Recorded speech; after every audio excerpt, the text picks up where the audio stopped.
Hello, everyone, and welcome to this month's P&G Alumni Network Enrichment Series webinar. This is your host, Ileana Rojas, and I hope you're all safe and well. I'm here together with Shantini Munthree, who will be sharing with us her thoughts and expertise on conscious branding and how now, more than ever, it will become a fundamental piece of a brand's success. But before I pass it on to Shantini, I want to tell you about the Enrichment Series. This is a monthly series where our goal is to connect members and provide enriching content where we hope to learn something new and leave you inspired.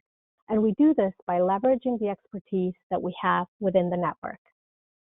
All of this is part of a bigger mission of the P&G Alumni Network, which is a nonprofit founded by former P&G employees to share ideas, talents, and resources with each other, our communities, and philanthropy efforts.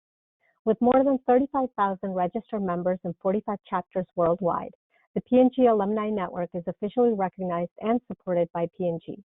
We connect via global conferences, local chapters, industry events, and online content. Our nonprofit foundation supports economic empowerment initiatives in communities all around the world. Now, every other year, we have a global conference, and the next one is planned for October 21st in Washington, D.C. Last year, our conference was in Madrid, Spain, where I had the honor to be the MC and shared the stage with inspiring influential leaders like Bracken Darrell from Logitech and Daniela Riccardi from Baccarat. So save the date, and if you're not already registered in our website, I invite you to do so at pngalums.com so you get all the latest information once it becomes available. And to note, there's also a lot of other information that probably many of you will find interesting of the things that are happening right now. So I want to introduce you to Shantini Munthree, and I'm going to play a small video because I think it's going to be the best way for you to meet her. She's just incredible. And I'm going to play the video right now. And for those of you that are on your phone, to be able to hear the video, please just turn on the audio on your computer for this short video because that's the way you're going to be able to hear it.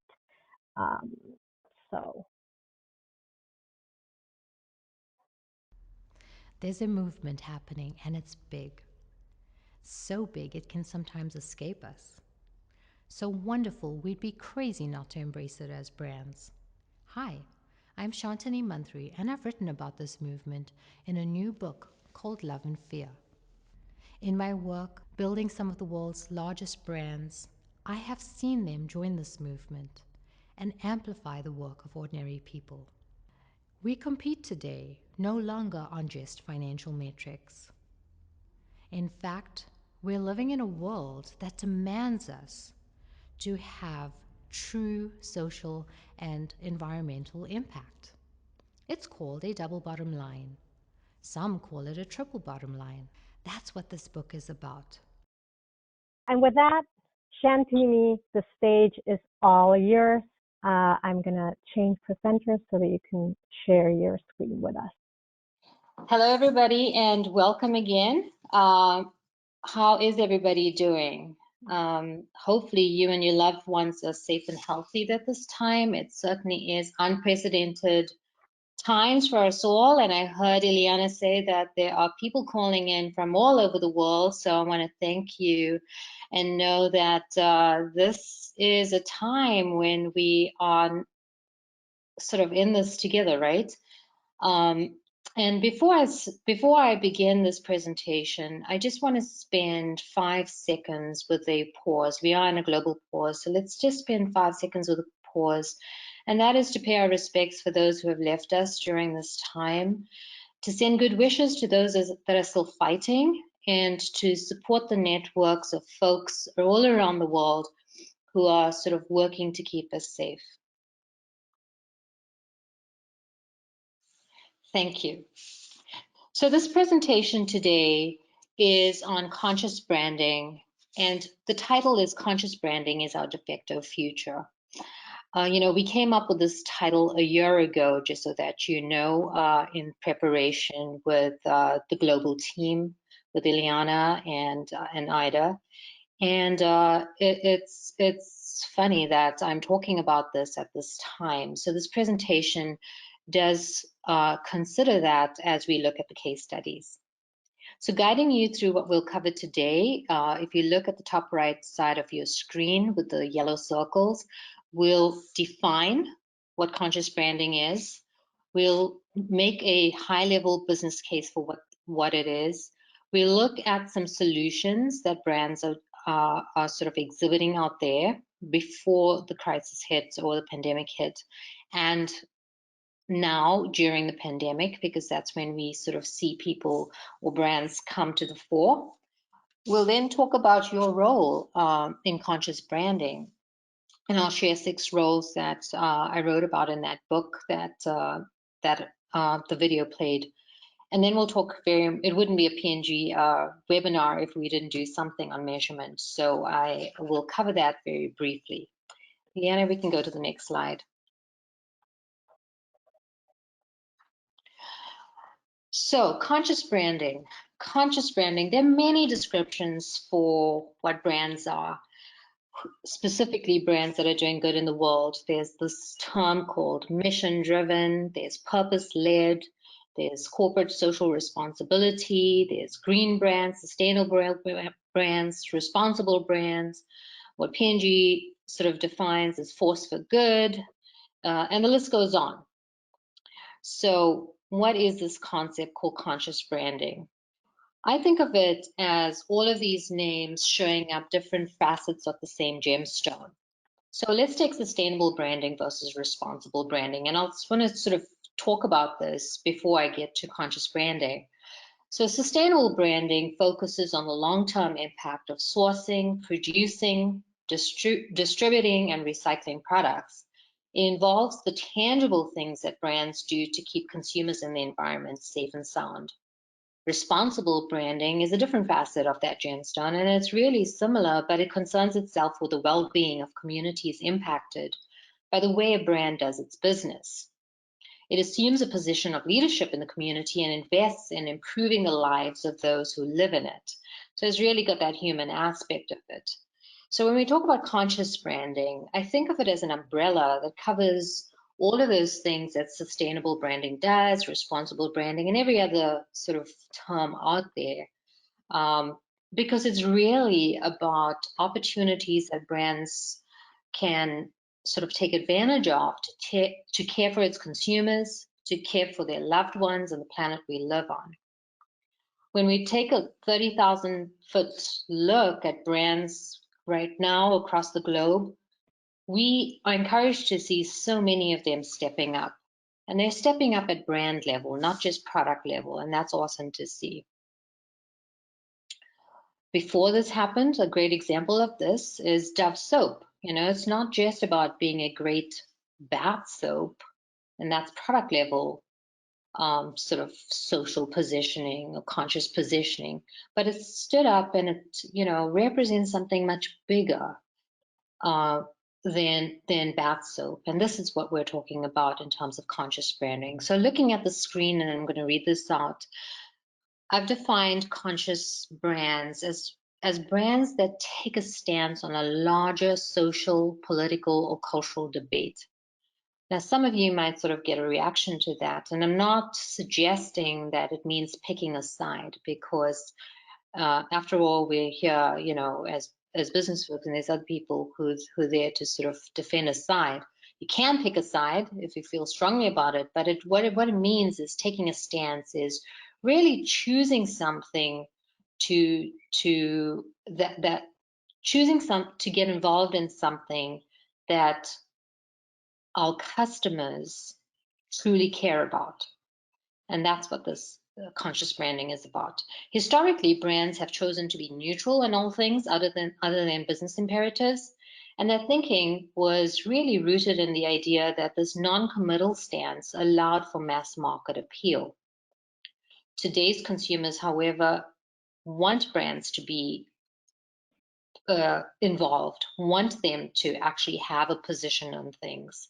So I think that when we sort of go through this presentation, you will see the different ways that brands are acting consciously.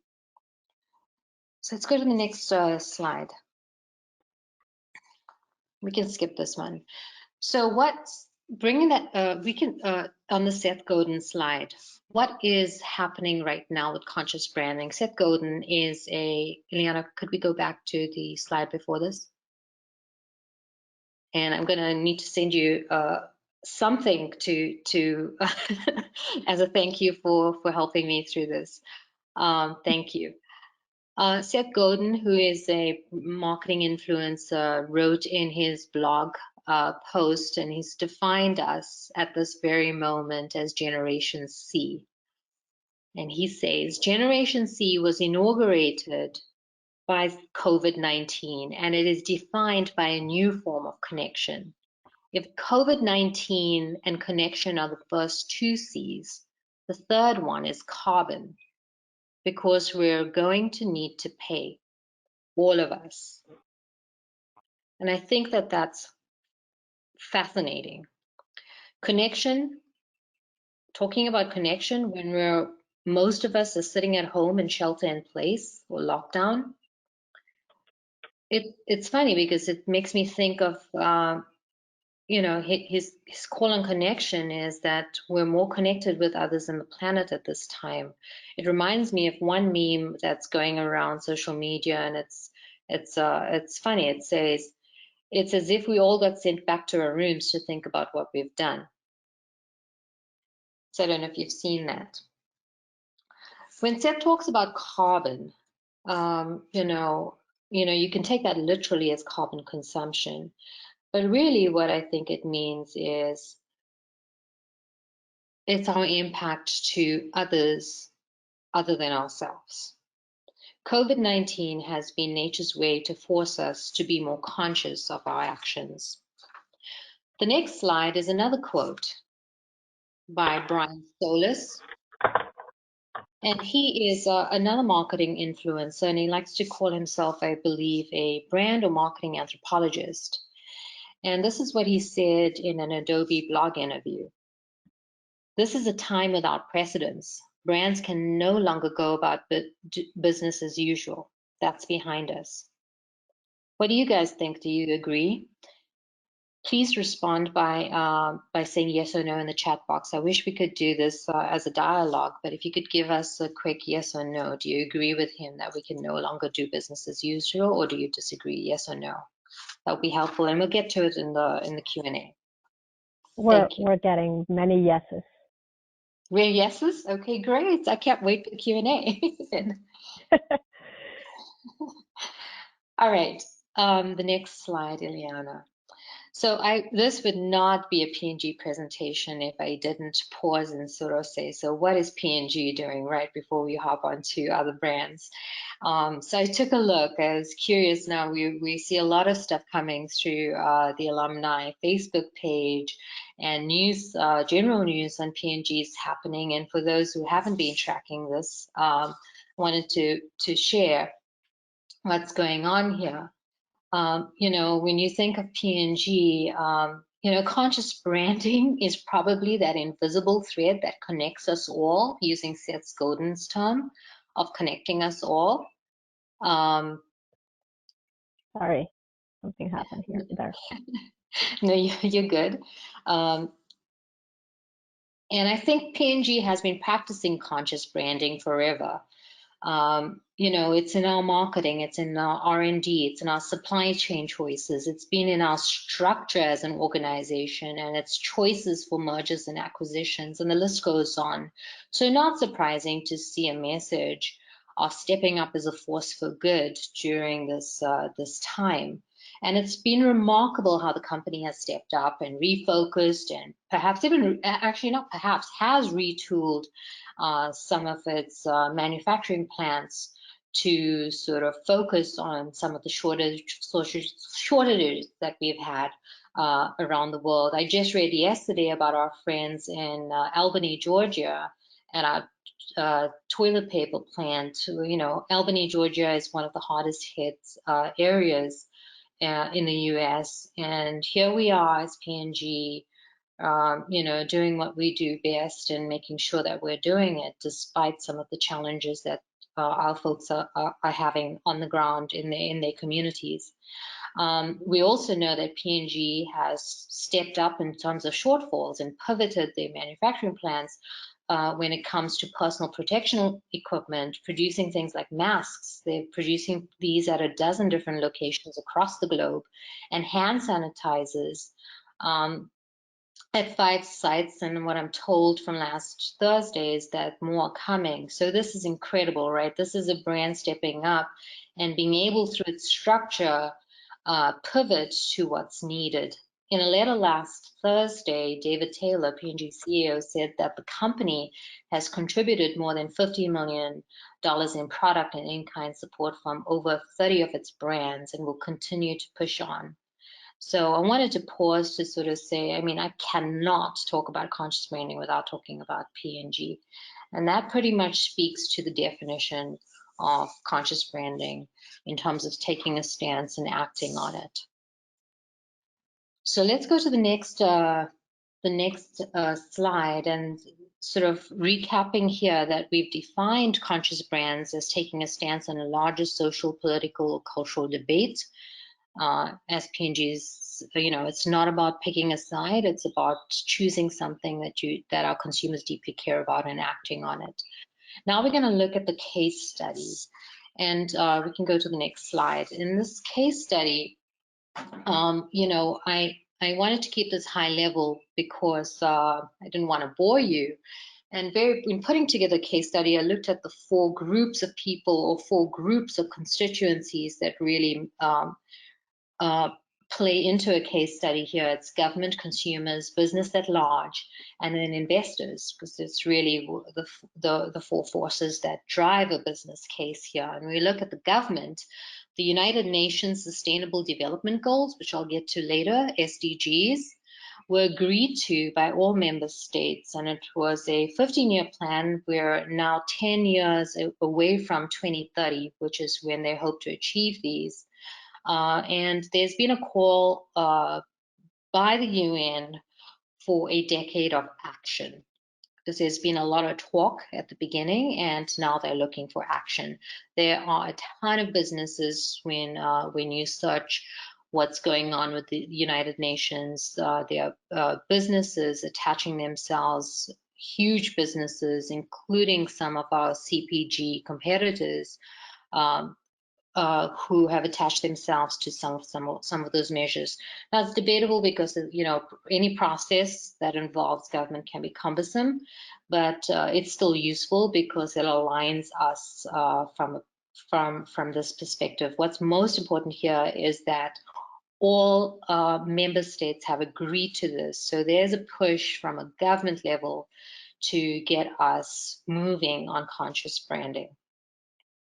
From a consumer perspective, I'm quoting Nielsen here, but there's various different studies. And Nielsen says 1 in 3 consumers will choose unconscious brand factors, which is interesting, right? And the reason why we don't have one consolidated number that we agreed to is because we haven't agreed on what this term is. And I'm calling it conscious branding. And I've mentioned before that there's so many different terms that folks are using, but directionally in every one of those studies, we see drastic increases of consumers. And you know this intuitively yourself, we're living in a world now where we're not just demanding it, but we're expecting it as table stakes to the game. What have you been doing beyond just your profit line? From a business perspective, again, because there's so many different ways to describe this concept, we can't really get to performance measures. The closest that I could find was Unilever. And, Unilever, what they did was they took their portfolio of brands and they sort of identified ones that they call their sustainable living brands. And those are brands that I would say are sort of living to the definition of conscious branding. And they did a comparison of the performance across the portfolio, and they found that these brands outperformed outperformed the rest of the portfolio by 69%. So that's outstanding, and I think that's year on year for, I can't remember now. And I'm happy Shantini, yes? sorry to interrupt, but we have a question that I think is relevant for this moment, and is if these are global stats or US? These are global stats. Except the Nielsen one, which is a US one. Actually, I think that may be global. I can confirm that later. But I was very conscious to pick out global stats here. So I'm second guessing myself. But I'm pretty sure these are global stats. The rest are global stats for sure. Thank you for the question, whoever asked that, because that's important. So when we see that these sustainable living brands have outperformed. And just to remind you, Unilever has brands like Dove and like Lipton, and they have seen this considerably working for us. I'd love to see P&G's numbers on this. I haven't seen any data on this. So if anybody knows any other outperformance numbers from a business perspective, please share with me. I use this all the time. From an investor point of view, this is interesting, right? Because as you say, follow the money. And here we look at what's going on, and there's a growing trend for what I would say is conscious investing. It's more commonly known in those circles as social investing, if you want to Google this, or impact investing. And the leading authority in the space is called the Global Impact Investing Network. And what they found is, or managed to identify, were about 1,300 of these organizations worldwide who have some sort of focus, if not all of their focus, on impact investing. It's still early days, but they've managed to track about $500 billion US dollars of investments in the space. It's completely fascinating to me, with all kinds of investors, from your do-it-yourself, angel investor, single angel investor here wanting to do good for the world, to larger pension funds and wealth managers, to governments and development finance institutions. So it's fabulous to see, investment interest across the board. What's more interesting to me is, their investment goals with this. For this portion of their portfolios, some of them are not just willing to take the risk, but some of them are even consciously investing, knowing that they're going to take a hit or take a loss, but they're doing it still with the interest of advancing us. So it's simply incredible from a momentum, from this portion of our constituency. So that for me is sort of all lead indicators to say that this is going to stay and this is going to gain momentum. And when I say that in the title that conscious branding is our de facto future, this is how I think about it. So let's go to some solutions. And solutions can be a very boring section in a presentation. So what I've done here is decided to pick 4 case studies and zoom through them to show you and tell you, do a little show and tell of what different folks are doing. And as I go through these 4, it's really 4 types of approaches or solutions. It's thematic. It's not mutually exclusive for those people that like things in boxes. I'm a marketer, so I'm giving you something that's a little fluid, but it's different approaches that folks are taking, and some of it may overlap. But as I walk you through it, these 4, I would love you in the chat box again, because we'll get to this in the Q&A section. If it sparks in your mind an example of another brand that's doing something in that space, please just put the name of the brand down. We'd love to either hear you say something about it, or just we'll call out the brand at the end. So the 4, before we move okay, we can stay here. We can stay here. The first example is one of, so what are traditional large company brands doing in terms of conscious branding? We heard about P&G, and here's an example of one here. and this is SE Johnson and how they've evolved. Like many large players, they've had to adjust to the increasing pressure by their consumer base.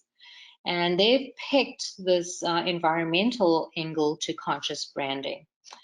You know, and what's interesting for me is how the companies evolved this from playing at product level and brand level to now at a corporate level as SE Johnson. In fact, it's become one of the most outspoken large companies on ocean plastics, being invited to a lot of these conferences around environmental issues. And it's nice to see a company that uses a lot of plastic in its packaging step up like this. You know, I had a chance to see the CEO, Fitz Johnson, in Phoenix, Arizona last year when he spoke at a Green Biz Global Conference. And it was funny to see him walk on stage. He'd just gotten back from Indonesia and admitted that he was a little jet lagged, but he was out there shooting a ocean plastics video, and he decided to share the rough cuts. Now, the video that kept playing at the beginning of this webinar was that video that I wanted to share with you. We won't get into it, but I'll certainly leave a link to it. But I'll describe to you that the video was just of him in a diver's suit in the, you know, looking like just open water, and him talking about the concept of ocean plastics. And the video sort of pans out, and what we see of him in context is him smack bang in the middle of what we call a plastic island just outside Indonesia. So this huge island of accumulated bottles, like in the picture there on the left, it's him sitting in that or in his diving suit in that debris, talking about what we're doing and how we need to clean this up. So it's a pretty awesome video if you haven't seen it. So that's them sort of taking a stand on ocean plastics. I wanted to snoop and see what they're doing in terms of COVID, so we can go to the next slide. And each of these sort of case studies will show, okay, so what are they doing? How are they stepping up in COVID? And what's nice about all four of these brands is that they're all stepping up. So on SE Johnson, you know, on their homepage, they have, you know, a whole section here. I won't go into it, but they are taking incredible action around it and really putting about, I think they've now just recently announced a $1 million donation to Save the Children. They believe in putting cash behind this because, you know, their consumers are a lot of people that are hard pressed from a cash perspective. So honestly, they've been throwing money at it and in-kind donations. So it's really encouraging to see. There hasn't been much news on any pivot from a manufacturing point of view like P&G has, and I think that's perhaps because, you know, their portfolio are dealing directly with sanitation and house cleaning. So, you know, I'm sure that they're doing their piece for us there. So we can go to the next slide, and sort of wrapping up this this first idea of what are traditional companies doing when it comes to conscious branding. I love this quote by Joseph Jaffe. You know, he's a fellow consultant, and you know, he was interviewed by another consultancy called Eat Big Fish on challenger brands, and I'll read this out to you. Companies are diving headfirst to discover their purpose, when in fact purpose is not something to be discovered. It needs to be remembered. Brands should go back to when there were challenges to find purpose that's authentic. And I truly believe this. In my consulting work, I always go back to understand the history and the motivations of why a company, you know, was started. And I can tell you 100% of the time it sparks some sort of idea how to recast that for any sort of brand revitalization work that we do. So, you know, if you are working for a, you know, an older company, whether it's a big company or Compass, even you know, I've met so many founder-led companies right now who I consult with, and you know, after piling on new products and going into new markets, They are at a loss at, what next, and, the conversation of why you started this business in the first place with that founder really, really grounds us into some amazing branding work that we do for them. So I would say the same here. So we can go to one of those challenger brands now, the next slide. And this is, The Honest Company. For those of you who don't know The Honest Company, it was started by Jessica Alba, a movie star. And she started this when she fell pregnant with her first child.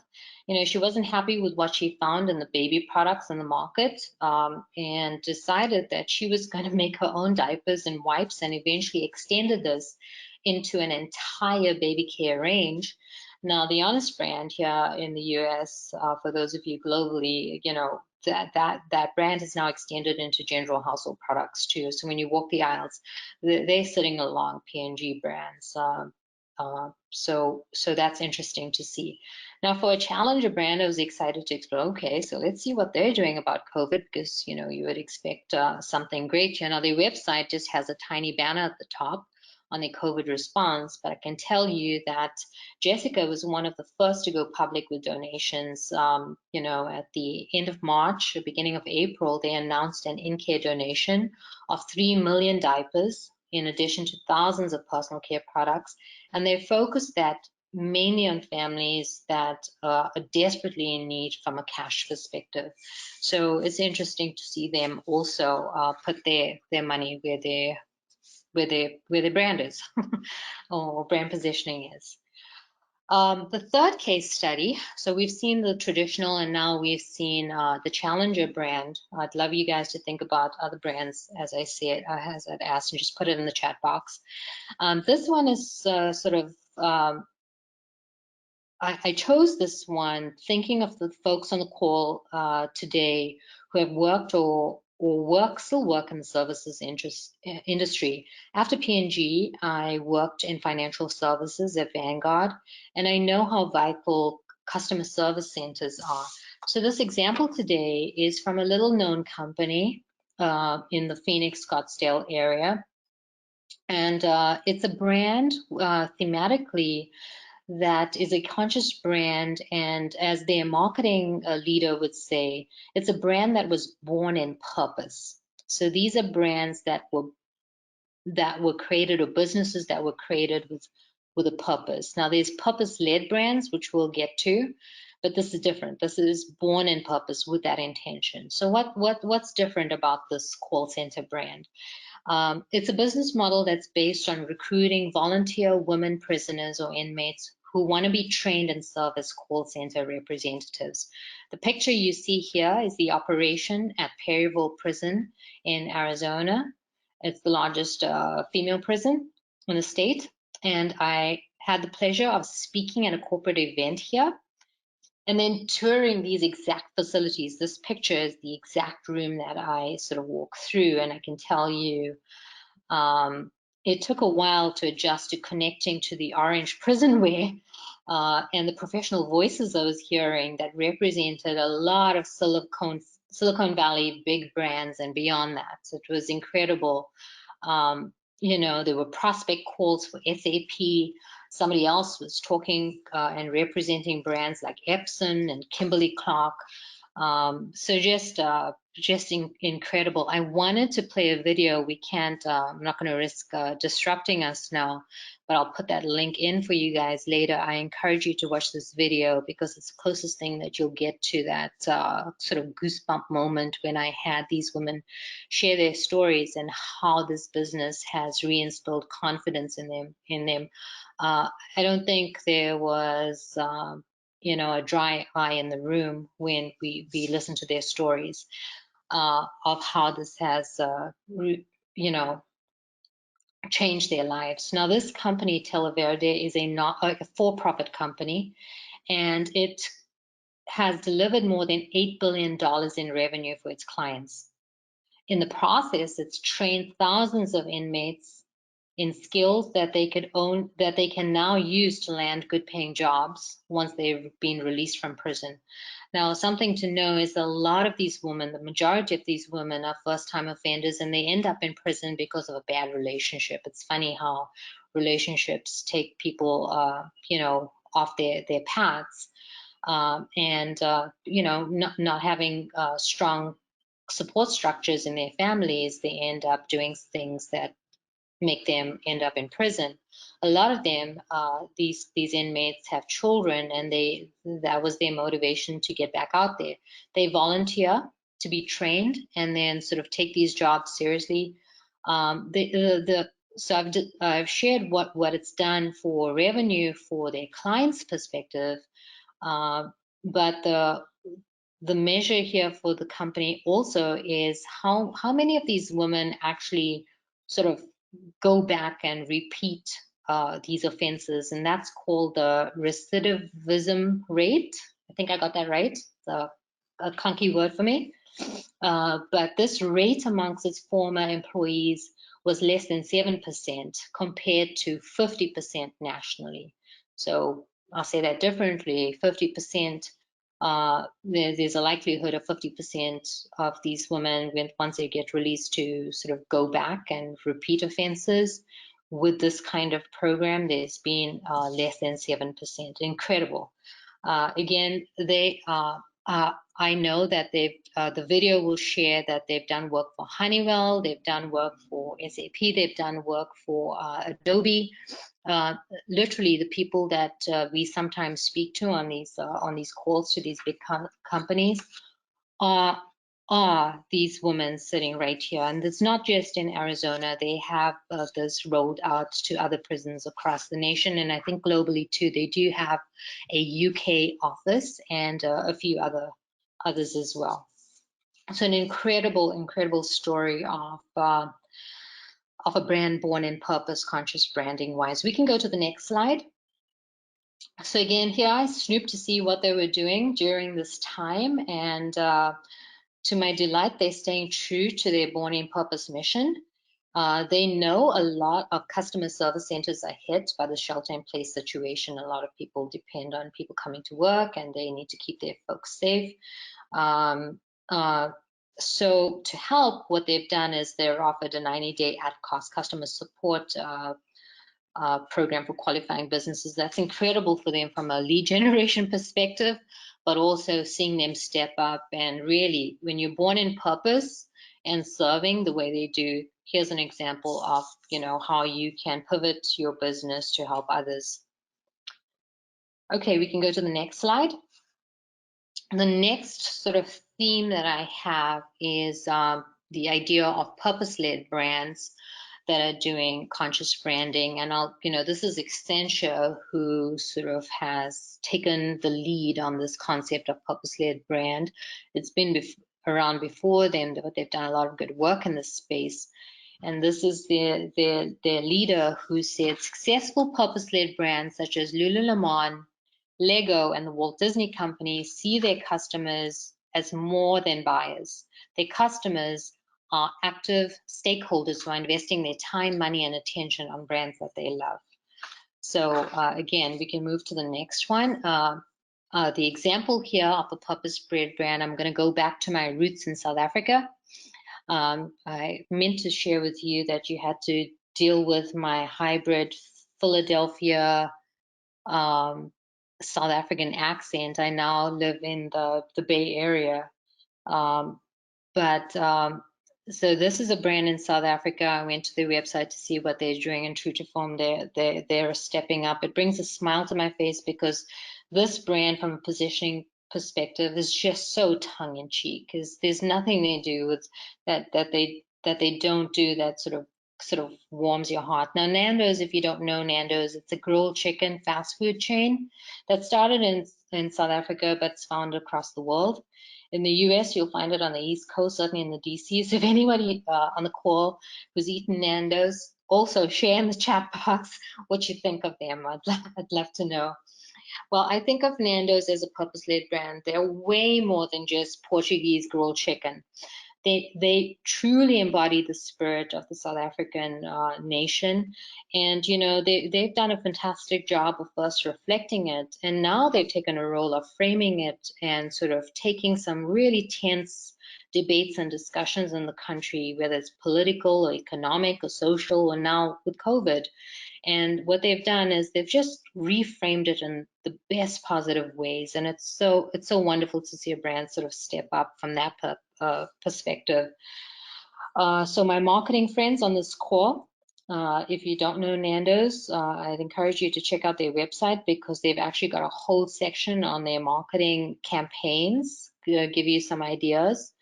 Of you know, some great campaigns that are tongue-in-cheek.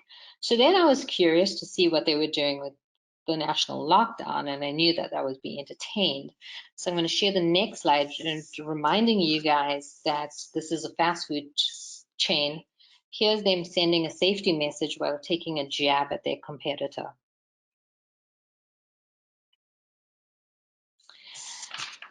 So let's go to the next slide. And I'm going to wrap this up now. So we've taken a look at the definition of conscious brands. We've looked at the business case study, and now some action steps. So your role to this, we can go your role on this. Let's go to that slide.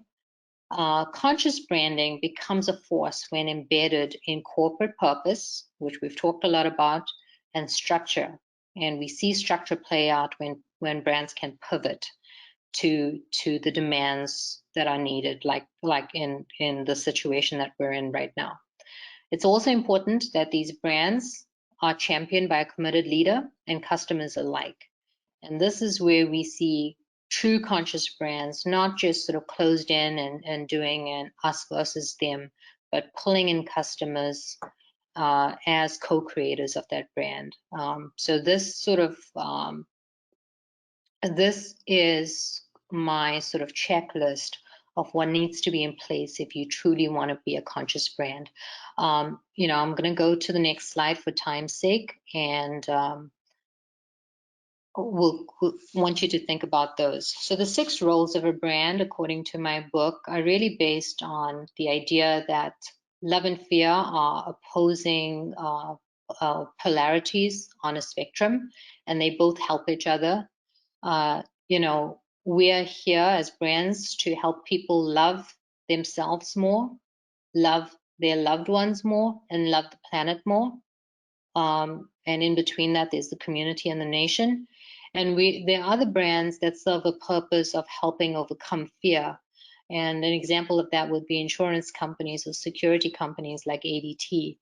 And all these brands, whether they're love brands or fear-based brands that are helping overcome fear, they have a role to play. And I'll ask you to think about this not just from brands that you work for, but your own personal brand, or brands that you invest in, or brands that you know, you give your donation time and treasure to. The first one is on housing, and this is a closer in love based role, and that is just providing a place or a forum to gather, share, and belong. Harley Davidson does a great job of this. The people just come over to their locations and just have a great time. The next one is affinitize, and this is about not just becoming a house, but actually informing and educating. So this is a brand sort of saying, okay, I'm going to spend some time and effort educating and informing on an issue that my consumers care about, or my audience cares about. Amplify is sort of taking that a step further and sort of saying, okay, and I'm really going to invest and I want to make some tangible, huge changes here.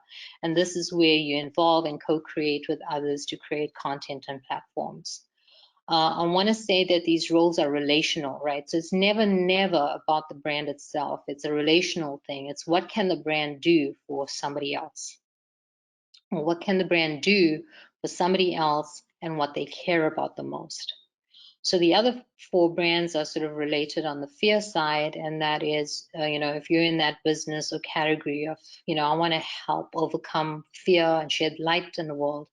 First one is revealing, and these brands take the role of spotlighting hidden or unknown things that people may not know about. A lot of people don't know about things like COVID, And these brands sort of take the spotlight, these issues, and make it safe for social conversations to happen. The next role is taking that a little further, and that is to reassure. So basically, they become go-to experts and invest in credentialed experts. I used to work at Vanguard, and this is where Vanguard sort of sat. They become experts in retirement, and they invested in credential experts in that area to help people and assure people that they, will have a peaceful and secure retirement. With redirecting, this is sort of brands taking this really bold step of shifting paradigms and course correcting on an imbalance or injustice. And I would say sort of Dove, sort of played a role here when it came to how people feel about their bodies. So I'll keep going. The last slide, and we can skip to the next slide, is the Sustainable Development Goals and measurement. And I would say, how can you connect yourself to an SDG? I sort of thought this was crazy until I was put in a room at the United Nations and was asked to take a pledge along 150 other marketers and media people that we would focus on this in our businesses. It made me change my name of my company to BRANDKInd. But they also in that room said, take 5 minutes and tell us the 1 or 2 things that you would connect to. And that forced me to read this colorful thing. And I was able to connect to 1 or 2 of them. I wanted to do all. But I would say when you measure how you make an impact in the world, we all do. I would say when you want to measure it, know that you have 17 of these goals to connect to. And I'd encourage you later, because we don't have time now, to sort of say, which of those SDGs do I connect to? So I wanted to end this presentation or this webinar with a wonderful video from Nando's, my friends at Nando's. I'm going to send this link out. I'm going to ask you to look at it because this brand just brings a smile to your face and how they approached it. And that was my message to you. Unfortunately, I can't play that video, but I'll say this is the end. I'll hand it over to Ileana now. And I want to thank her and the team for allowing me to spend this time with you.